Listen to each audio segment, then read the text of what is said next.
Namo Buddhaya. Welcome to another video. In today's video, I'm going to share a wonderful story with you. Now, in the Buddha's time, there was one monk whose name was Vakali, and he had this little habit of visiting the Buddha and looking at his face all the time. Okay, while the Buddha was teaching all the sermons, he was looking at his face. Okay, he was not paying attention to his teachings. Now, Buddha noticed this, and then the Buddha asked, Vakali, what are you doing?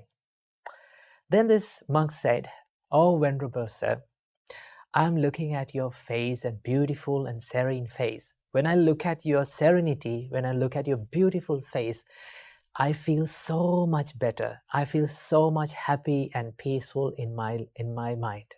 Then the Buddha said, Oh, Vakali, what is the purpose of looking at a body that is decaying?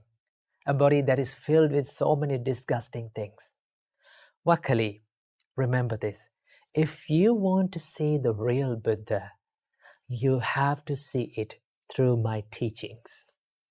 The Buddha said, the one who sees Dharma, his teachings, sees the real Buddha. Now, this advice shows us that if we want to see the real Buddha, what we have to do? We have to see it through his teachings. Okay? That means we have to apply his teachings to our life. His kindness, his compassion, his generosity, his patience, all those qualities to our life.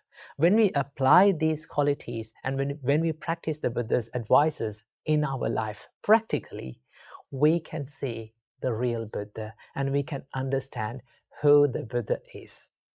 Okay?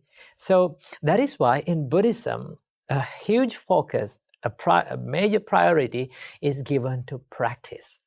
In each and every discourse and in each and every advice in the Buddha says, practice this. Apply it to your life. Apply it to your practical life and see how you can do it in your daily life. Okay? That is why in Buddhism, every teaching, every practice, and every advice is applicable to our practical life. When Buddha says to practice love and kindness, he does not come up with only just idea of loving kindness. He teaches us how to practice it. Okay? How you can practice in the times of adversities. When he teaches about the compassion, he teaches us how to practice this in your daily life. So, if you want to see the real Buddha, then what do you have to do? You have to see it from yourself. Okay? Apply the Buddha's teachings to your life, and then we can identify who the Buddha was and his qualities. It is same like you are identifying your parents. Okay? Now, if you see a picture of your parent, maybe like your mother or father, if you see your father or mother's picture, then you identify, this is my mother and this is my father. Not only through the picture, but also through his qualities. Okay, through their qualities, through the help and the care that they have given to our life. So in the same way, we have to identify the Buddha and we have to see the Buddha through his teachings, through practicing those teachings in our practical life. So here's the answer for this question. If you want to see the real Buddha, you got to practice the Buddha's teachings. So keep that in your mind. Namo Buddhaya. A lot of you have been asking from me for a long period of time this question, that I am new to Buddhism and I want to know more. Please recommend me some books to read. Well, today I'm going to be recommending you 5 books that you must read as a beginner to Buddhism. Now, I have categorized these 5 books into 3 groups. The first group is the books that will give you a good understanding about the Buddha's life story. The second group is the books that will give you a good understanding about the core and fundamental Buddhist principles. And the third one is the books that will give you a good understanding about how to practice Buddhism in our daily life. It's something like a practical guide in your daily life. So, without any further ado, let's dive into these books. First off, we have The Buddha and His Teachings by Narada Mahathera. Now, if you are interested in learning the Buddha's life story, this is one of the best books that you can read. The first half of this book is entirely dedicated in explaining about the Buddha's life story and about the key moments of the Buddha's life story. Now, having a good understanding about the life of the Buddha is very important when you learn Buddhism, because there are some things, and it is something like you're having a good foundation to your knowledge.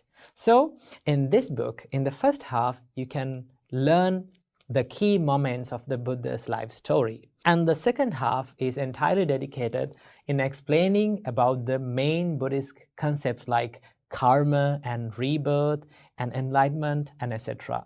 So as a beginner, you should read this book, and this is one of the best books that you can start reading as a beginner to Buddhism. Next up, we have one of my personal favorite books, and that is Buddha, the Marvelous Sage by my teacher, Venerable Kiribati Jnanananda Mahathera.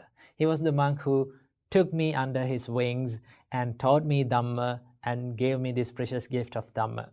Now, this book is very special because it flows like a river. Now, when you read this book, it is also about the Buddha's life story and also some of the teachings of the Buddha. It flows like a river. It is very difficult to put down this book, right? If you are fascinated and if you like to learn more about Buddha's life story, this is one of the best books that you can read. And also it has some explanations about the Buddha's early lives, how the Buddha practiced and how the Buddha practiced some good qualities to attain the Buddhahood. So if you're interested in learning about the Buddha's life story in detail, this is one of the best books that you can read, Buddha, the Marvelous Sage. As the third book, I have one of the most famous books that have ever written by an author about Buddhism, and that is none other than What the Buddha Taught by Venerable Walpola Rahula Mahathera. Now, if you're interested in learning about the core Buddhism and main Buddhist fundamentals, right, and Buddhist concepts, this is the best book that you can read and you have to read. In this book, it explains about Four Noble Truths, Noble Eightfold Path, enlightenment, and some concepts like anatta. And there are so many profound and very clear explanations about Buddhist concepts in this book. So this book falls under the category of the books that will give you a good understanding about the core Buddhism and Buddhist principles. Moving on to the fourth book, I have Mindfulness in Plain English by Bhante Gunaratana. Now, I don't want to explain much about this book because the title tells everything. Mindfulness in Plain English. Now, if you are interested in learning about the mindfulness and Buddhist way of mindfulness, how to practice the mindfulness in your daily life, this is the best books, and this is one of the best books that you can read. It is in simple English that everyone can understand. Now, I have seen all over the Bhante Gunaratana's works that every book that he writes is very simple to understand, and it is very applicable for our life. So you have a good understanding about the mindfulness and the meditation. So if you are interested in learning about the mindfulness and how to practice and how to apply the mindfulness to my life, this is the best book that you can read, Mindfulness in Plain English. As the fifth book and the final book, I have the most famous Buddhist book in the entire world, and that is none other than Dhammapada. Now, I have done an entire video about Dhammapada. If you want to watch it, you can watch it right here. Now, Dhammapada is a set of verses that was spoken by the Buddha himself. Now, these are the pure and the direct words from the Buddha himself. So, if you want to learn about the Buddha's a way of life and Buddhist weave, this is one of the best books that you can read. And also, this is known as the handbook of Buddhists. Now, I have heard that a lot of our Hindu friends say that when you have a trouble in life and you are going through a tough time in life, take Bhagavad Gita and read, and you will find some answers.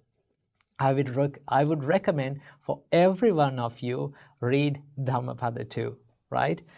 if you turn into a random page, you will find something that is very worthy and very valuable in this book, right? Now, this is very easy to read because it has the poem-like structure. Okay, it has very small poem-like structures, verses, so it is very easy to read and it is very easy to understand. There are a lot of translations of Dhammapada, so I would recommend the translation that is done by Venerable Acharya Buddharakkhita, also known as Badabanteji. His translation is one of the best translations that you can find. So if you can find this book, then please read it and learn from it. Dhammapada is one of the major books that you have to read as a beginner to Buddhism. So here we are. These are the 5 books that you must read if you are new to Buddhism and if you want to know more about Buddhism. So all the links to each and every book I have mentioned down in the description box, and some of them have free PDFs, so you can read and you have to learn Buddhism like that. I want to say that you don't want to be a Buddhist to just read these books. Everyone can read and everyone can learn from Buddhism, because Buddhism is open to everyone. You can be a Muslim, you can be a Christian person, you can be a Hindu person, no matter what religion you are from, no matter what nationality you have, you can learn Buddhism, and Buddhism is open to everyone. So learn Buddhism and make your life happy. Namo Buddhaya. Namo Buddhaya. Welcome to today's video. Today, in this video, I'm going to discuss about a simple question that most of the people ask from Buddhist monks. And the question is very simple. It is, what is Buddhism? It seems to be a simple question, but it is very complicated when you're trying to give an answer for this question. So let's try to find an answer for this question today. So many people ask that, is Buddhism a religion? Or is it a philosophy? Or is it a way of life? Now, first of all, what is your opinion about this? Is it a religion? Do you feel it is like a religion? Do you feel it is like a philosophy, or it is like more like a way of life? What do you think about it? Well, this is the thing. If I can give a simple answer for Buddhism, what Buddhism is, this is the answer. Buddhism is a profound teaching and a deep teaching that it is very difficult to put it into one basket, one category, saying this is a religion, this is a philosophy, this is a way of life. Why? Because, let's say, when you visit a Buddhist temple, if you had the chance to visit the Buddhist temple, you will see Buddha statues. People come and worship to the Buddha statues. They offer flowers and they offer so many offerings to the Buddha statues, and they worship and they do all sort of things. When you see that, you may start to think, oh, this is a religion, okay? In the same time, if you dive into the Buddhist teachings, core Buddhist teachings, and if you read some suttas, what will happen? You will come to an understanding that these teachings, what the Buddha has taught, is so profound and it is more philosophical. It dives into the deep topics in life, like existence and life and impermanence, a lot of things like that. Okay, then you may start to think, well, Buddhism is more philosophical. And in the other way, if you try to practice Buddhism, right, if you try to practice Buddhism by practicing virtues and practicing meditation, it becomes more of a way of life. Okay, so what exactly is Buddhism? How can we understand? Well, the one answer that I can give when you sum up all the Buddhist teachings, okay, the one answer that I can give is Buddhism is all about 4 noble truths. The Buddha said, dukkha is the first noble truth. Life is based upon unsatisfactoriness. Okay? Then the samudaya is the second noble truth, and that is the unsatisfactoriness is based on, it origins because of the craving and the desires in our life. Okay? And the third is the nirodha. If you let go of the craving and the desires in your life, you will end up the unsatisfactoriness. And finally, the fourth noble truth is the magga, the path that leads to letting go of this unsatisfactoriness, okay? Removing that unsatisfactoriness, and that is the Noble Eightfold Path. So this Four Noble Truth is all about Buddha's teachings, okay? But when you see the Buddhist traditions and Buddhist rituals, you will see people are worshipping. Then it has a part of religion, okay? People worship, but it is not in the way of a religion that people think it is a religion, because the definition of the word religion is constant worshipping and believing into a supernatural and superhuman being or a god. In that sense, Buddhism is not a religion. It has more philosophical aspects, but it is not just a study of these concepts. You cannot just stop from studying about the impermanence and the existence and everything just as a study. You have to dive into these studies and you have to practice it. It runs beyond the studying. It goes to the practice, and you have to realize by yourself, through yourself, what the reality is. That is what Buddhism is. Okay? So if I said that what Buddhism is, the Buddhism is all about the Four Noble Truths. So that is the answer that I can give to a person who is asking this question, what is Buddhism? It is about the Four Noble Truths and the reality of this world. So keep this in your mind. Namo Buddhaya. Namo Buddhaya. Welcome everyone to another video. In today's video, we are going to take a look at the threefold practices in Buddhism. Now, no matter how the way that you are approaching the Buddha's teachings, these are the three practices that you need to practice in Buddhism. Okay? So we are going to take a look at these things. Before understanding these three practices, we have to understand why we should practice these things. Okay? What is the goal and what is the ultimate goal of Buddha's teachings? Now, the ultimate goal of all the Buddhist teachings is to liberate your mind from unsatisfactoriness. Okay? Liberate your mind from all the sufferings in life. Okay? Because the Buddha said that the life is based on unsatisfactoriness. Okay? So once you have a deeper and a wiser understanding about your life, then you can liberate your mind from all the unsatisfactorinesses in your life. Okay? So Buddha realized that to achieve this state, to enlighten your mind and to liberate your mind, you need to make some conditions and you have to practice your mind. So that is why Buddha introduced us these three practices to practice in our practical life in order to enlighten our mind. So without any further ado, let's dive into these practices. So the first practice in Buddhism is called Sila. Now I have discussed about Sila in an earlier video. You can watch it here. So basically, the Sila means the moral and ethical conduct. Being disciplined from your body and from your words. Okay? So once you practice this Sila, you can be disciplined from your body and from your words. Now, Buddha understood that when we are living with people, the way we behave, right, the actions that we do from our body and the words that we speak will impact the lives of other people as well as us. Okay? It will impact the life of ourselves, the way we behave and way we speak. And also, it will highly influence the others' lives too. And that is why Buddha said, purify your conduct. Do wholesome things from your body and from your words. So Sila helps you to practice the verbal and the physical conduct in a moral and a more ethical and wholesome way. Okay? So in Sila, we have precepts.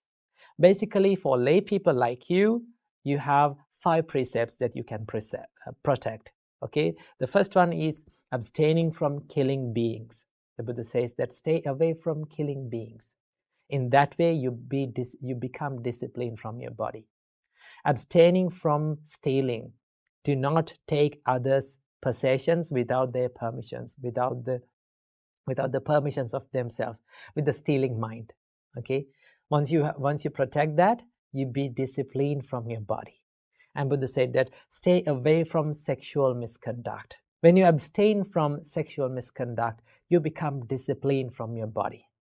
And the Buddha said, stay away from lying. Be disciplined from your words. Do not break the trust of others from your words. And finally, Buddha says, stay away from intoxicating your body. Okay, do not use intoxicants and other drugs. It will lead to harmful situations and harmful consequences in your life. So basically, Buddha introduced us these 5 precepts to protect in your life. When you observe and when you protect these 5 precepts, you become disciplined from your body. Okay, so that is why Sila helps you to be disciplined, to live a disciplined life. Why we should live a disciplined life? We should live a disciplined life to stay away from regrets. Because when you look at these 5 precepts, if you engage in these things, if you kill animals, if you steal others' possessions, if you commit sexual misconduct, if you lie, and if you intoxicate yourself, what will happen? There will be a lot of regrets in your life. And also there will be things that you have to worry about. That is why Buddha says, stay away from these 5 things and you will live a regretless life. Okay, so that is the first practice. Moving on to the second practice, we have samadhi. Now, samadhi can be translated as concentration or mental peacefulness inside your mind. Now, remember, this samadhi is supported by the first practice that is called the sila. The Buddha said, when you practice sila or when you live a moral and ethical life, what will happen? You will have less regrets in your mind. You will have no regrets in your mind. Once you have no regrets in your mind, what will happen? It will lead to the mental happiness. Because most of the people, they worry about the things that they have done in the past. Okay? Unwholesome things that they have done in the past. But once you live according to the precepts, once you live a virtuous life, then you can be happy about yourself. And also, your mind will be in a good and a happy state. That is why this samadhi is supported by the sila. Now, why we need samadhi?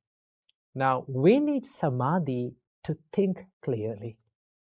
Because you know that when your mind is busy, when your mind is scattered, and when it runs here and there, it is very difficult to think clearly. Now, Buddha considered that thinking clearly and thinking freely is a great benefit to understand the reality of your life. And that is why we need to practice samadhi. For practicing samadhi, Buddha introduced many meditations. So one type of meditation is called samatha meditation. Samatha meditations helps you to condense your mind and find that peacefulness inside your mind. Okay, it includes loving kindness meditations, breathing meditations, mindfulness meditations. All those meditations will help you to achieve a peaceful and a calm life. Okay, so but remember this, to achieve a peaceful and calm life, we have to focus on living a virtuous life, living a disciplined life. Keep that in your mind. So let's move on to the third practice, and this is the final practice in Buddha's teachings. That is called wisdom or panya in Buddhism. Now, so many people think that knowledge is wisdom. Always remember, knowledge is a part of wisdom, but it is not the wisdom. Now, Buddha explains that you must achieve wisdom from 3 means, from 3 types of wisdoms. The first type of wisdom is called Suttamaya Panya. Suttamaya Panya means the wisdom that is gained through learning. Okay, you can learn, you can read, and you can listen to sermons, right? That is called the knowledge. Of course, wisdom has a part of knowledge. And also the second type of wisdom is called Chintamaya Prajna. Chintamaya Prajna is the wisdom that is gained by wisely reflecting. Okay, the wisdom that is gained by wisely reflecting on what you have learned, the reality of your life. When Buddha teaches about the reality of the life, when Buddha teaches about the impermanence and the reality of all the things, you have to wisely reflect on it. Okay, you have to think upon it. And once you think and once you wisely reflect on it, you gain the wisdom. You gain a deeper understanding. Okay, that is called Chintamaya Prajna, the wisdom that is gained by wisely reflecting. And also in the third type of wisdom, this is the most important type of wisdom, that is called Bhavanamaya Prajna, the wisdom that is gained by practicing. Okay, now the wisdom that is gained by practicing is supported by all those two wisdoms, Chintamaya Prajna and Sutamaya Prajna, the wisdom that is gained by listening or learning, and also the wisdom that is gained by wisely reflecting. Now Buddha says, when you learn and when you think and when you wisely reflect on it, then you can apply it to your practical life by doing meditations, by doing it practically. Okay, many of the people believe that Bhavanamaya Prajna is only based on meditations. No, Bhavana does not mean only the meditation. It gives the meaning of development or practicing. Okay, so you have to look, how can I apply these Buddha's teachings? How can I practice these things in my practical life? Once you do it, your wisdom will be developed. That is how you practice the wisdom in Buddha's teachings. So basically, these are the three main practices in Buddhism. Sila gives you the ethical and wholesome bodily and verbal conduct. And Samadhi will help you to develop a concentrated and a calmer and a peaceful mind. And Prajna gives you a deeper and a wiser understanding about the reality and our existence and all the experiences that we go through in our life. Once you practice these three practices, you will be directed. Your life will be focused on liberation. Your mind will be well prepared for the liberation and to a deeper understanding about the life. So these are the three practices that we practice in Buddhism. Try to practice these things and try to apply it to your practical life. Wish you all happy and a peaceful life. Namo Buddhaya. Namo Buddhaya. Welcome to another video. Do you know how amazing your mind can serve for you if you know how to control and master your thoughts? And that is why they say that mind is the best servant if you know how to master your thoughts, right? But if you let your mind to become your master, you will end up nothing but as a slave of it. So how can we control our mind? How can we deal with these negative thoughts? Now, so many people think that they can remove a negative thought and plant a positive thought inside it. But in reality, you will never be able to remove a thought from your mind by force, right? Go ahead and do it, right? You will never be able to do that. The more you try, the more you use the force to remove a thought or forget it, the more it will come back to you and haunt you. So in this video, I'm going to be sharing with you a simple and a practical way to use the energy of that negative thought to drive it into a more positive state of our mind by simply asking these 5 questions from yourself, right? These questions will help you to come into this present moment, and it will encourage you to cultivate more wholesome qualities and wholesome thoughts inside your mind, okay? But before starting, I have to remember, none of these practices and none of these things are easy. But with the time, if you keep on practicing it, right? If you stick into the process and if you keep on doing it, it will be very easy for you to do that, okay? And once you become used to it, and once you get used to that, it is very easy to deal with negative thoughts in your mind, and it is very easy to control your mind. So let's dive in. The first question that you have to ask from yourself is, what are the thoughts that keep me away from peace? What are the thoughts that steal my peacefulness inside me? When you ask this question from yourself, you can go through the weaknesses of yourself, right? Because the weaknesses are different from one person to another. For someone, the thought that steals their peacefulness is the anger. For another person, it is the jealousy. For another person, it is the procrastination or the laziness. Okay? So when you ask from yourself, what makes me disturbed? Okay? What steals my peacefulness? Then you will have a good understanding about what are the weaknesses inside you. Once you realize what are the weaknesses inside you, okay, what thought pattern steals your peacefulness, then it is very easy for you to deal with that negative state of your mind. Okay, so ask from yourself, what steals my peacefulness? And have a good understanding about it. The second question that you can ask from yourself is, what am I thinking right now? This is one of the best questions that you can ask from yourself to bring your mind to this current and present moment, okay? To have a good understanding about the current situation of your mind. Because most of the time, our mind lives in either it is in past or it is in the future. It is hardly our mind lives in this present moment. So once you ask this question, what am I thinking now? Ask this question as much as possible from yourself. What am I thinking now? What am I doing now? When you ask from yourself that, it comes, your awareness comes into this present moment. Okay, because most of the time our awareness travels from one arena to another. Maybe it is in the past, maybe it is in the future. It hardly comes to this present moment. Once you come into this present moment, it is very easy for you to solve the problem because you know what is going inside. Okay, when you ask from yourself that question, you can come up with so many answers. Okay, ask it from yourself and you will come up with these answers like, my mind is in anger now, right? I'm at stress now. I'm in a problem. I'm thinking about something. I'm worrying about something.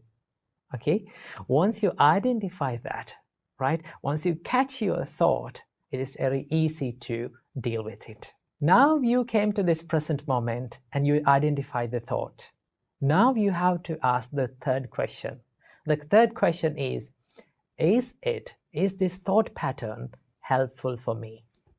Right? When you ask this question from yourself, you dive into that problem and you started to think the downside of that negative state. For an example, if you're in anger, if you ask from yourself, is this anger really gonna help me? Is it going to help me? Then you will come up with the answer, no, it is not going to help me. It only hurts me and the other person. Right? It will lead to many problems. When you ask that question from yourself, it gives you the chance to think about the disadvantages and the downside of your thought patterns. The more you realize the disadvantages of your thought patterns, it is very easy to stay out of it because you know that it is going to hurt. Because most of the time, we do things and we think without realizing and without thinking about the disadvantages of it. And that is why it is the best thing to ask from yourself that, is it really going to help me? Now you identified your state of your mind.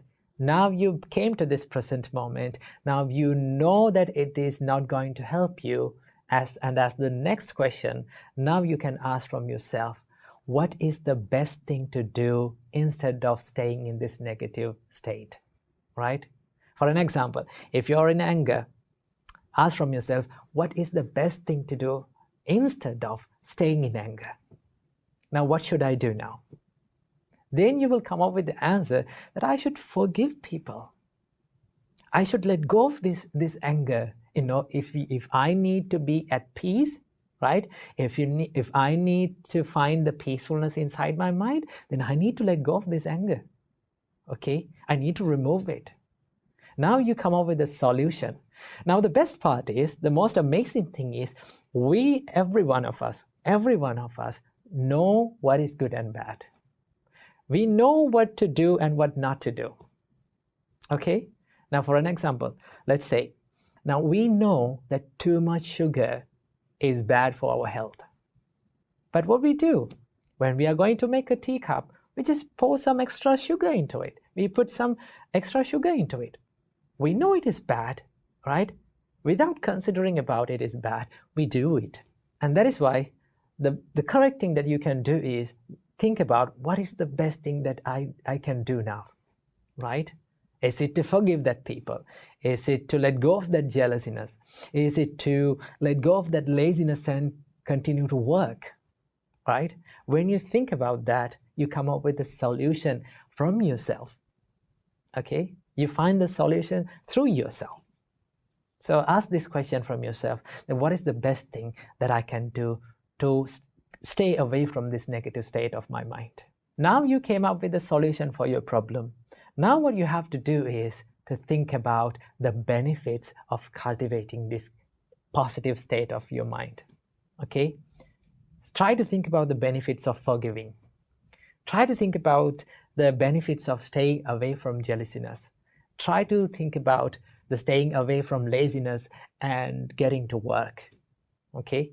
Once you do that, you will come up with the benefits of it. You will find the reward of it. The more you see the benefits of something, the more you will tend to be in that state, okay? Because you know that you're going to get something good into your life.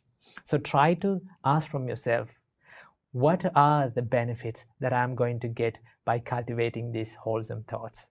That is the fourth one. So now you ask all the questions from yourself, right? Now you know what to do and you know the benefits of it, right? Now there's only one thing that you have to do, and that is to take action. Go ahead and do it, right? Do the wholesome things and cultivate more wholesome qualities to your mind. But remember, none of these things are easy to our life, okay? It is very difficult. We have to try hard. We will fail when we are doing these things. But one thing that we have to do is we have to keep on doing it, whether we fail or not, okay? Once you do it continuously, okay? Once you maintain that consistency, you will be good at it. And it will be a part of your life, right? So that is how we deal with our mind. That is how we deal with the negative states of mind. So practice this and see it will work for you. Namo Buddhaya. Namo Buddhaya. Welcome to another video.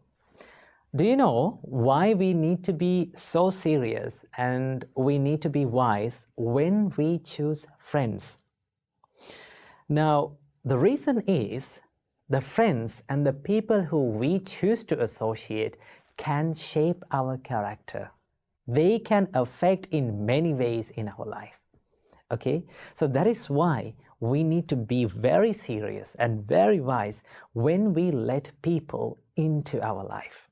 Okay, because there's a saying that goes like this: you become who you choose to associate with. Okay, you become like the people around you're surrounding with. So that is why we need to find a true friend and good friends to associate. But the thing is, it is very hard to find a true friend, okay? How can we find a true friend? What are the signs? Well, the Buddha taught there are 7 signs of a true friend. Buddha taught this in a sutta named Mitta Sutta in Anguttara Nikaya, Book of 7. The Buddha says there are 7 signs of a true friend. The first sign is, the Buddha says, he gives what is hard to give. What do you mean by that? Giving what is hard to give is not about material gifts, okay? It is not about giving the gifts and the presents that you like, okay? A true friend will give you his time, his or her time, the valuable thing, the most valuable thing in our life. The time, the dedication, listening, helping hand, and care and kindness. These are the most valuable things, and these are the most hardest thing that people find to give to other people. Okay? So a true friend will never be shy or never think twice to dedicate his time and his effort and his dedication towards your success. Okay? So the Buddha says the first sign of a true friend is he gives what is hard to give. The second sign is, the Buddha says, he does what is hard to do. Now, what do you mean by that? It means a true friend will always step out of his comfort zone to help you. Okay? He will do what he finds hard to do for your own benefit. Okay? That is all about dedication. That is all about sacrifice. Okay? A true friend will always be there for you, no matter how hard he or she finds it. Okay? So a true friend will do what is hard to do. The third sign is, the Buddha says, he endures what is hard to endure. Okay? No matter how hard his life become, or no matter how hard her lives become, they will endure all the difficulties and tough times, and they will be there for you. Okay? They will stand with you, and they will face those tough times together. Okay? So these are all things about dedication of a true friend. Okay? Purely, they are pure in their heart, and they are always willing to help you. So this is all about dedication and sacrifice. So that is why the Buddha said, a true friend will endure what is hard to endure. The fourth sign is, I'd like to put fourth sign and the fifth sign together because it is all about the trust.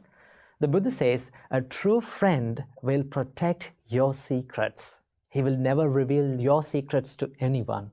And also, a true friend will reveal his secrets or her secrets to you. That means a true friend is trustworthy.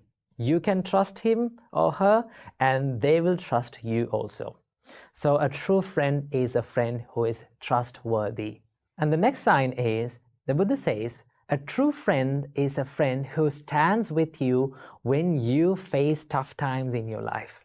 Okay? When you hit misfortune, when the life strikes you with misfortune, and when you hit the rock bottom in your life, a true friend will never abandon you. He or she will be there with you always, facing the tough times together. Okay, lending their helping hand, caring for you, and showing their kindness. Now, this is one of the best tests to find that your friend is a true friend or not. Okay, because there are so many people who claim them to be the friends, but when we hit the misfortune, when we have troubles in our life, they're gone. Okay, so a true friend will be there for you, be there with you no matter what happens in your life, even in your good days and even in your bad days. They will be there with you. And the final sign is, the Buddha says, when you hit misfortune and when you have tough times in your life, a true friend will never look down on you. Okay, they will never disgrace you, they will never disrespect you. Okay, they will always protect your personality. Okay, they have the respect in their heart for you, and also they will be honest with you always. Okay, one of the best signs of a true friend is they will become honest. Okay, they will say what is wrong as wrong, and they will say what is right as right. Okay, even though the truth will hurt you. Okay, so they are not that people who are like cheering you up always, right? Trying to keep you happy all the time and saying what is bad as good and good as bad. Okay, so remember, a true friend will never look down on you, and they will be honest with you.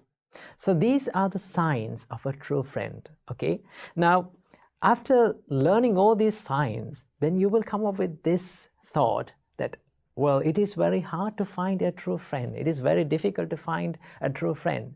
You can tell me like, oh, it is very easy for you to say that these are the signs of a true friend, but it is difficult to find. I know, right? People with these characteristics and people with these signs are very rare. That is what makes them exceptional. That is what makes them so much interesting. And that is what makes them a true friend. Okay? Right, let's say you cannot find such a friend around you. Okay, maybe you cannot find. Okay, there are some instances like that. So what can you do?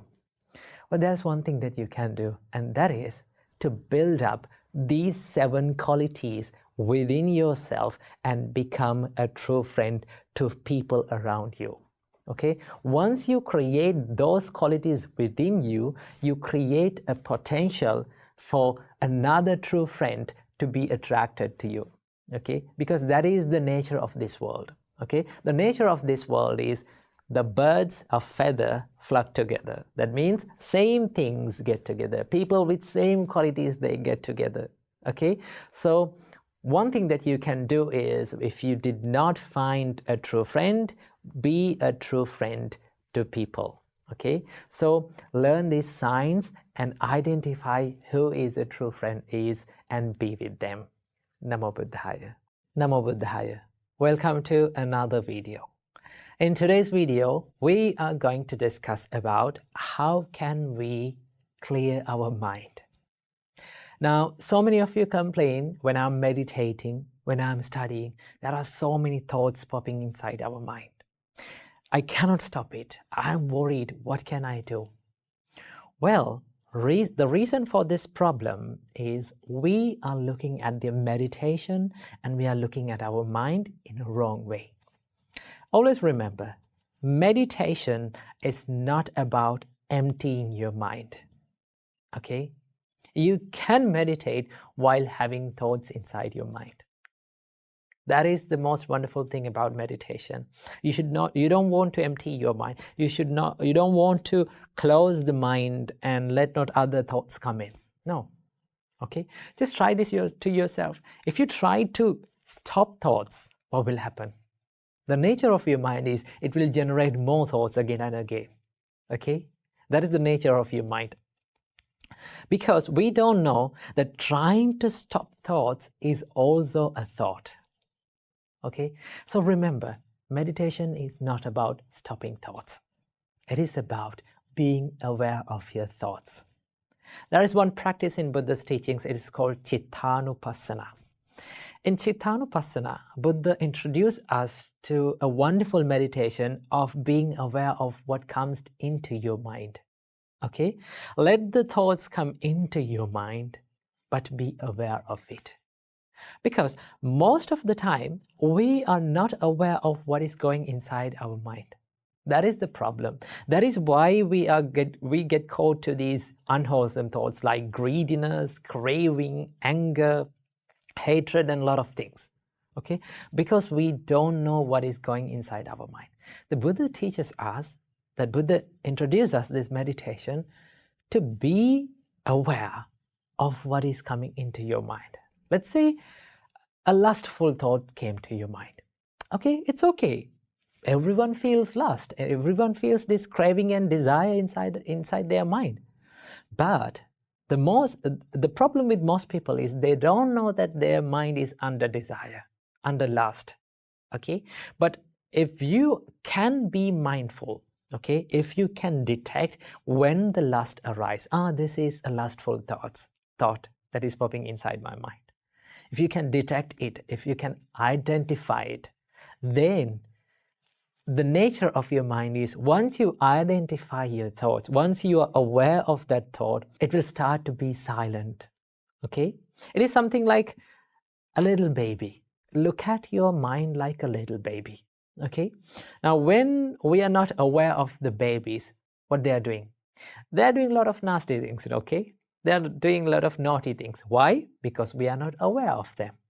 But once we pay our attention, they try to behave. Okay? Because they know that my parent or these elders are being aware of me. Okay? So they try to be disciplined. And also, the nature of kids and the nature of little kids is they are very curious. So does the mind.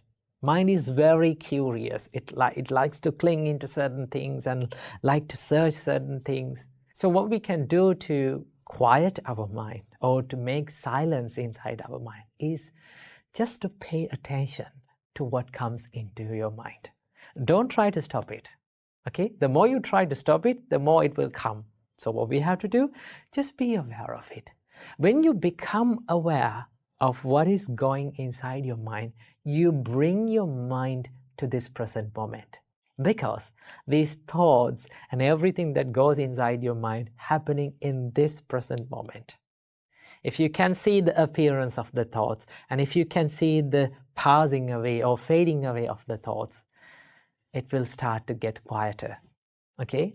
So when your mind is busy, in the next time, try this. When your mind is busy, When a lot of thoughts come into your mind, just try to identify one thought.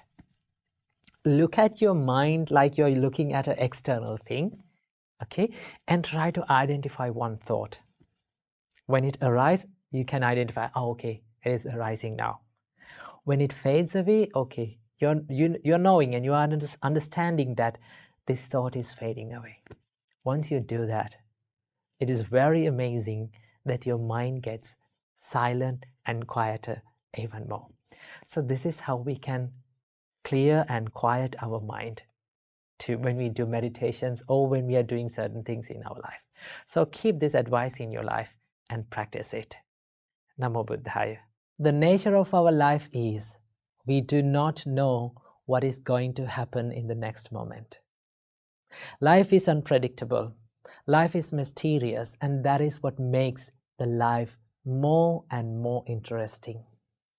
No matter how good you are, no matter how talented you are, there are some times, and there will be some times, that things won't go in your way.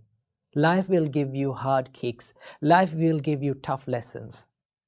I know in those times, we all feel like giving up. We all feel like quitting what we are doing. But you have to remember one thing. Everything that is in life is impermanent. Nothing is permanent. Not even your pains, not even your problems, not even the troubles that you go through today. It is going to change one day. Keep that in your mind and believe in it. This is to everyone who is going through tough times in your life. Please do not ever quit. Don't give up. Because the pain you go through today, the troubles you face today, the problems you face today is just a chapter in your life story. It's just a page in your life story. It's not your whole life story. Remember this. If you were to tell your life story in front of thousands and thousands of people after one day you become successful, if you were to tell a nice and a simple and a soft story, no one will be inspired with that story. The more you face troubles, the more you face problems in your life, the more tough your life becomes, your life story will be more interesting. And one day, your life story can be a survival guide for someone's in out there. Remember this. So whenever you're feeling down, whenever you're feeling like giving up, whenever you face problems, I need one thing for you to do. Go out and help someone. This is not something that you hear oftenly.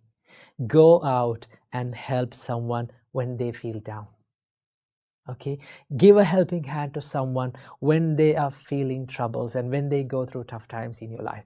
Because you have to believe that what you give is what you get, right? Even though you are going through tough times in your life, you must be willing to help others because that gives the happiness, right? The more you face troubles, you can understand how others feels like it to go through tough times, okay?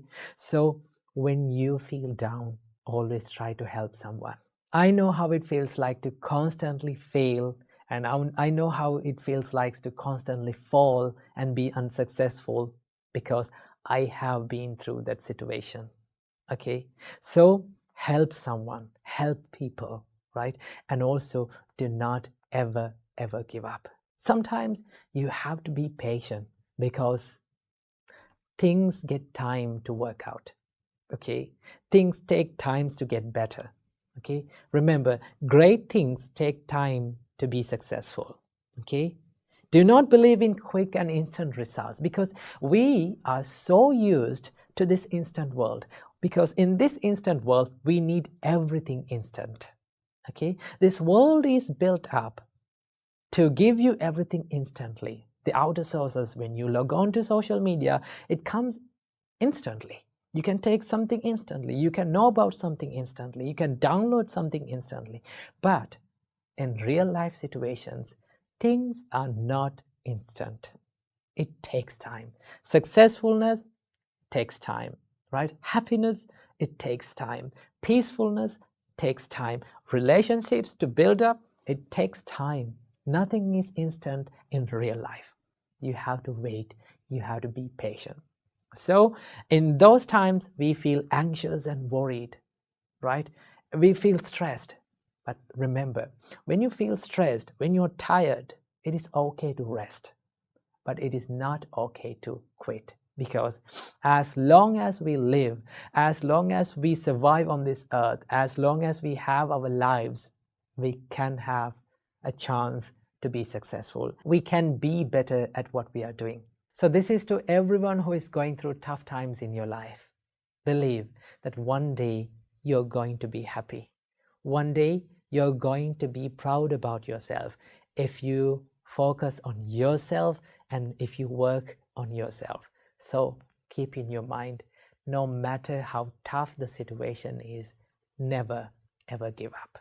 Keep moving forward. Namo Buddhaya. Why most of the students feel sleepy while they are studying? Now, this has been a huge problem for all the students who are studying, including myself. I still can remember when I was at school, I used to fall asleep right after I get a book to my hand. Do you have the same experience? I think yes.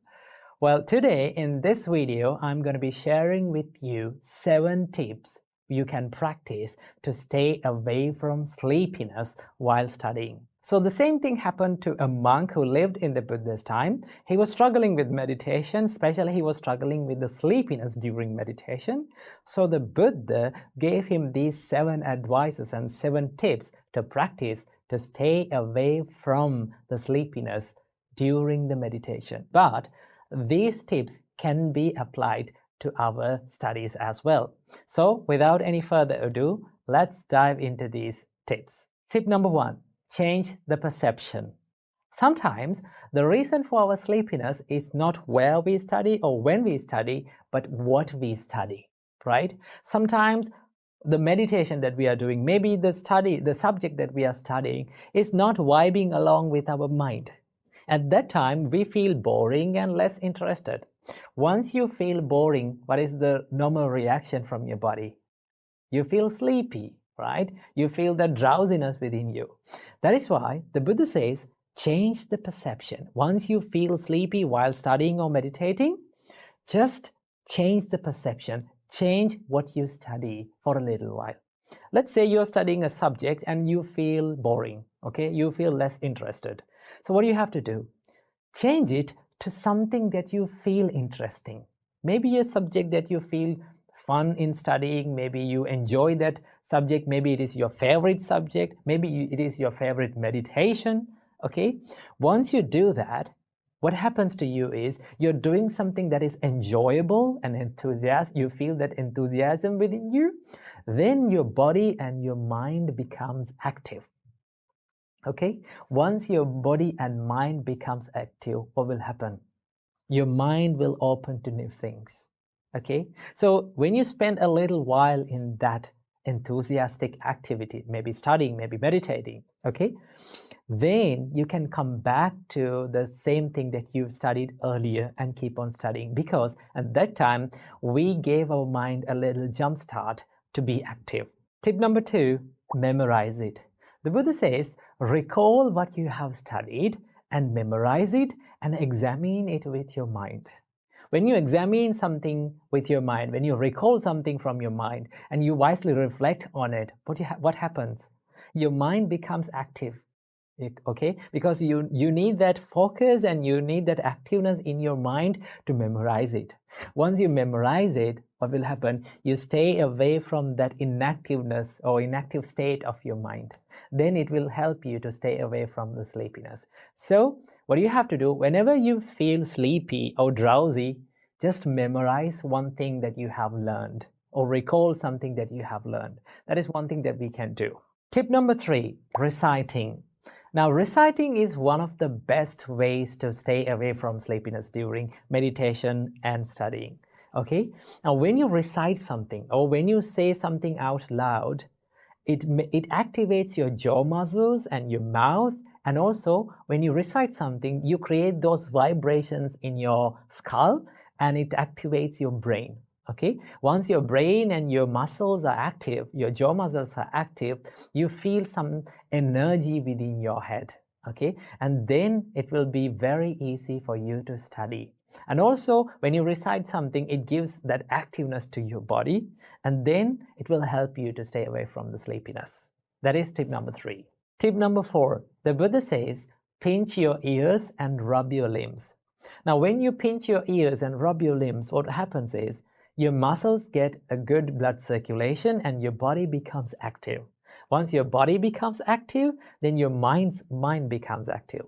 Then you will be less sleepy and you can stay away from sleepiness by doing this. So this is something that very simple that you can do to stay away from sleepiness. Tip number 5, the Buddha says, get up from your seat and wash your eyes with cold water and look at the night sky. Especially if you're studying at night, maybe you're meditating at night, right? If you feel sleepy, you can go outside and look at that night sky. Enjoy the nature, enjoy that breeze. Okay? Once you stay in the nature for a little while, you feel so much refreshed. And then you can come back to studying and meditation and keep on doing it. So nature can make our body so much refreshed. Keep that in your mind. Tip number 6, the Buddha says, focus on the perception of light. Now, most of the time, when we are studying at night, the reason for our sleepiness is the surrounding. Okay? Sometimes some people used to study in a dark room, maybe in the darkness, okay, while having a little light on them. Okay, the reason for our sleepiness can be the darkness around us, because when the darkness surrounds us, we feel like sleeping because it stimulates our sleepiness. Okay, because we used to sleep in the darkness, and then when there is darkness around us, it triggers our sleepiness. So what the Buddha says is, just when you study, focus on something that is very bright. Okay, focus your mind on something that is very bright and think that you are studying. Imagine that you are studying in the daytime. Okay, when you're studying, always try to study under a good light source. And also you can imagine to yourself that I am studying in the daytime. Okay, when you imagine it and when you have that perception of light in your mind, then you will feel less sleepy. Okay, so that is one thing that we can do to focus on the perception of light. And we have come to the final and the 7th tip, and that is, the Buddha says, do walking meditation. Whenever you are meditating, okay, or when you are studying, if you feel sleepy, if you feel drowsy, just get up from the seat and go and walk back and forth with mindfulness. Okay, focus on your bodily postures and bodily movements and go walk back and forth for a little while. Okay, it will activate your body as well as it will activate your mind, because we need a good focus to be mindful. Okay, once the mind becomes mindful, it activates our mind. So that is one way that we can stay away from sleepiness, to do the walking meditation. So, okay, so as students, you all can do these things. Let's say you tried all of these 7 tips and none of them worked for you. Okay, you still feel sleepy. Then what we can do? The Buddha says, if none of them worked for you, that means you really need a sleep.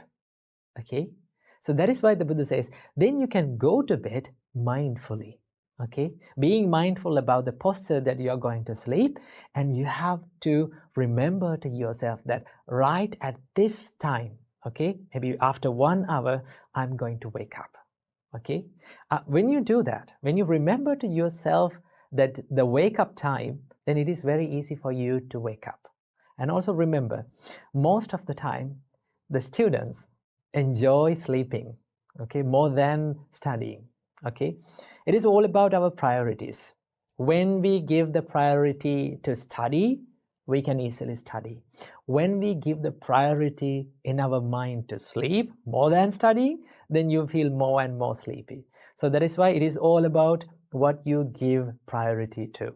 Okay, so remember, so if none of those 7 tips worked for you, just have some rest and then go back to studies or meditating.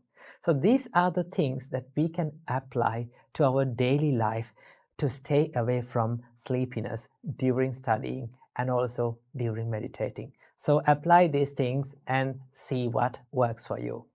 Namo Buddhaya. Namo Buddhaya. Welcome everyone to another video.